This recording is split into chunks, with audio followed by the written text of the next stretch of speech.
અંકલેશ્વરમાં ગતરોજ પડેલા માત્ર 89 મિલીમીટર અંદાજે 3.07 ઇંચ જેટલા વરસાદે જ વહીવટીતંત્રની પ્રી મોન્સૂન કામગીરીની પોલ ખોલી નાખી છે.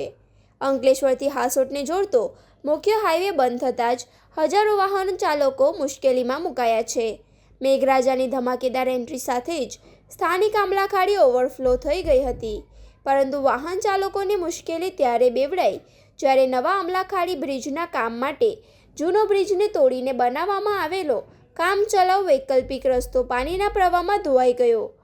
રસ્તો ધોવાઈ જતાં જ હાઈવે પરનો વાહન વ્યવહાર સંપૂર્ણપણે ખોરવાઈ ગયો હતો.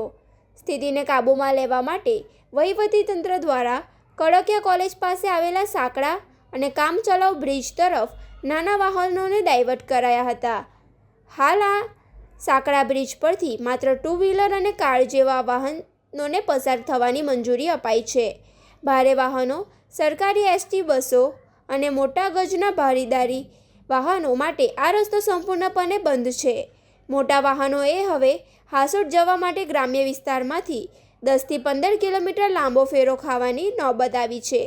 સ્થાનિકોનો ભારે આક્રોશ ફેલાયો હતો કે જેઓ રોષ પૂર્વવત પોતાનો સૂર વ્યક્ત કર્યો હતો કે વિકાસના કામો વચ્ચે ચોમાસાની ઋતુમાં યોગ્ય આયોજનના અભાવે જનતાને ભોગવવાનો વારો આવ્યો છે. જો પહેલા જ વરસાદમાં આ સ્થિતિ છે તો આગળનું આખું ચોમાસું કેવી રીતે નીકળશે?